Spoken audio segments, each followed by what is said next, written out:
credit card for business? Why not? Para meron naman tayong income, hindi puro out.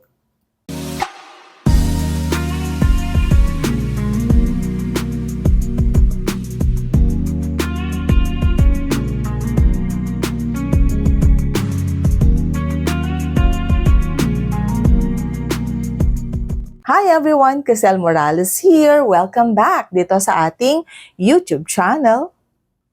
Maraming mga entrepreneurs and side hustlers ang gumagamit ng kanilang credit cards for business.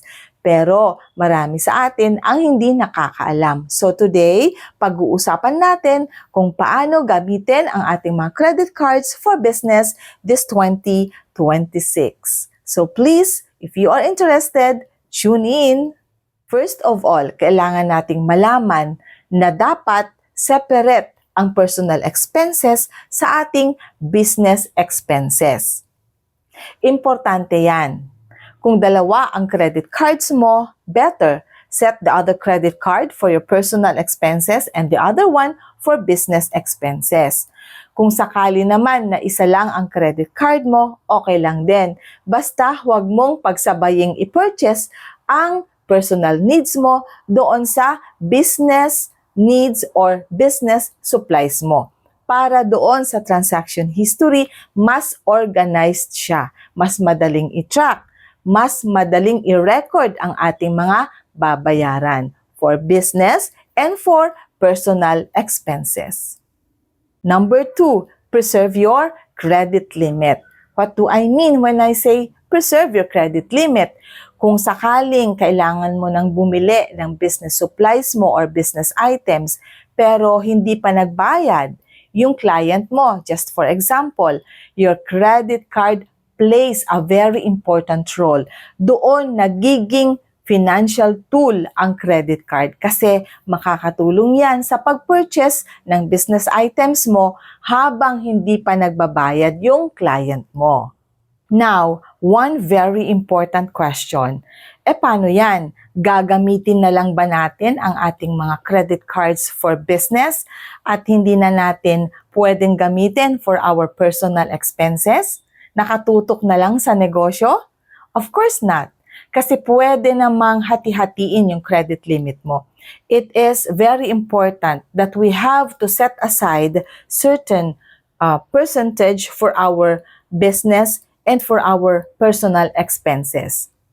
Like for example, 50,000 ang credit limit mo, you can set aside the 10,000 for your business and the other 10,000 for your personal expenses. Ngayon, bakit naman tigte 10,000 lang? 50,000 naman yung credit limit ko. Hindi ba pwedeng 25,000 for our business and then 25,000 for our personal expenses?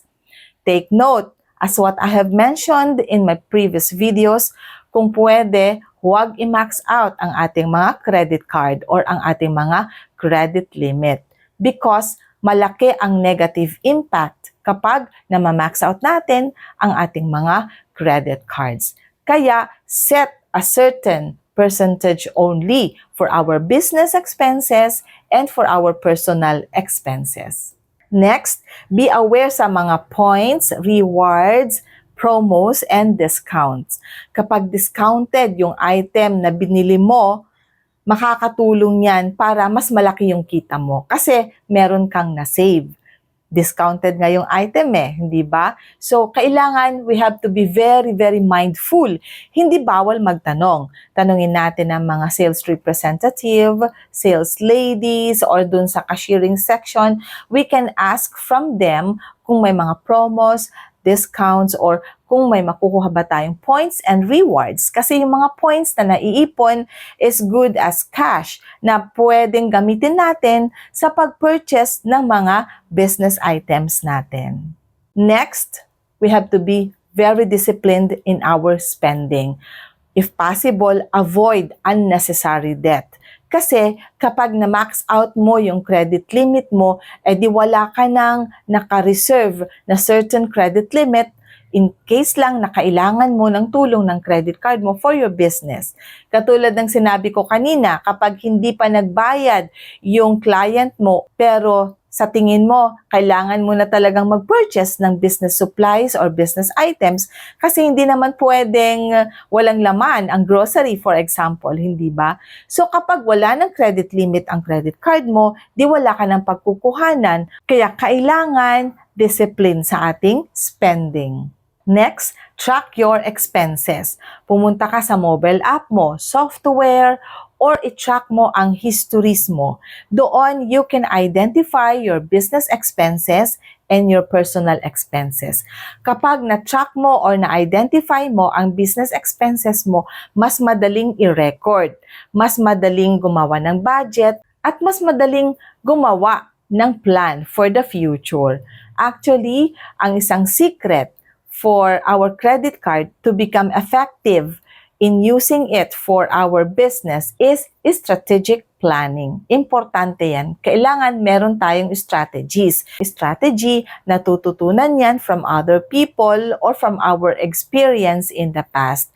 Pwede naman tayong kumausap dun sa mga kakilala natin na nagnenegosyo na. And we can learn from them. Dun sa mga strategies na ginawa nila, pwede nating i-apply for our own benefit.